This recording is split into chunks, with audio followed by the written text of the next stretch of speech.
25 বয়সীয়া যুৱতীগৰাকীয়ে কোনে কি উদ্দেশ্যৰে আনি হত্যা কৰি এনেদৰে পথৰ মাজত পেলাই থৈ গ'ল সেই কথাৰ ৱাদি হোৱা নাই স্থানীয় ৰাইজে শনিবাৰে আবেলি হাইদৰ হুছেইন নামৰ কৃষকজনে ইৰি ধানত সাৰ ছটিয়াবলৈ যোৱাৰ সময়তে পথৰ মাজত উবুৰি হৈ থকা মৃতদেহটো প্ৰত্যক্ষ কৰে তাৰ পিছতে অঞ্চলজুৰি সৃষ্টি হয় তীব্ৰ চাঞ্চল্যৰ ইপিনে বৰপেটা সদৰ ডিএছপি সমীৰণ বৈশ্য ঘটনাস্থলীত উপস্থিত হৈ তদন্ত আৰম্ভ কৰিছে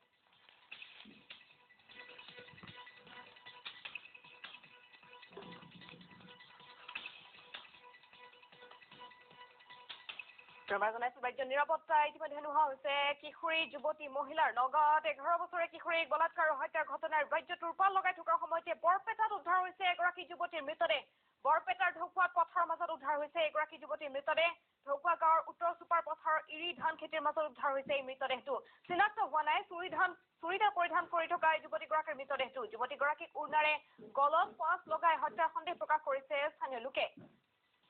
দেওবাৰে নিশা হত্যাকাণ্ডটো সংঘটিত হোৱাৰ সন্দেহ প্ৰকাশ কৰিছে স্থানীয় ৰাইজে আনুমানিক 25 বছৰ বয়সীয়া যুৱতীগৰাকী কোনে কি উদ্দেশ্যৰে আনি এনেদৰে হত্যা কৰি পথৰ মাজত পেলাই থৈ গ'ল সেই সন্দৰ্ভত কোনো তথ্য লাভ কৰিবলৈ সক্ষম হোৱা নাই আৰক্ষী তথা স্থানীয় ৰাইজে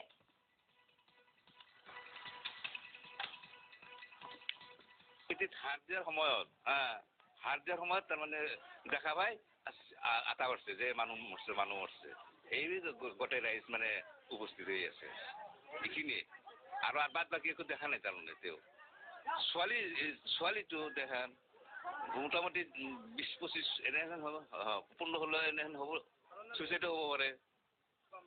মাৰি থৈ যাব পাৰে হয়তো কোনোবা যে সেই হ'ব লাগে তাৰমানে ৰাতি যদি কোনোবা যে গাড়ী লৈ মেইন ৰাস্তাৰ লগতে তাৰমানে গাড়ী দি কোনোবা মাৰি তাতে ফেৰাই যাব পাৰে ওচৰ পাজৰৰ মানুহ নহয় এইটো আমি জানা হয়তো তাৰমানে এইটো দেখা নাই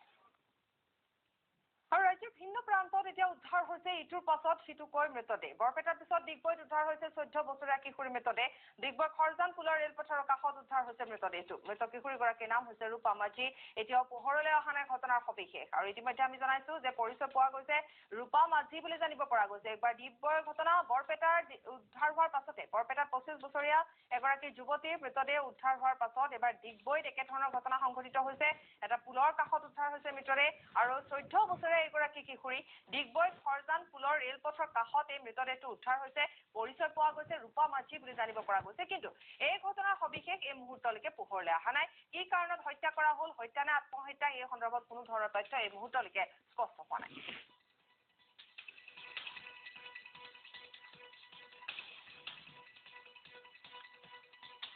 যোৱাকালি বিয়লি 4:30মান বজাত মানে তেওঁ তাই শামুক বিচাৰি আছে এই পানীতে জমাটো উঠিলে নেকি সেইমতে খবৰ আৰু আছে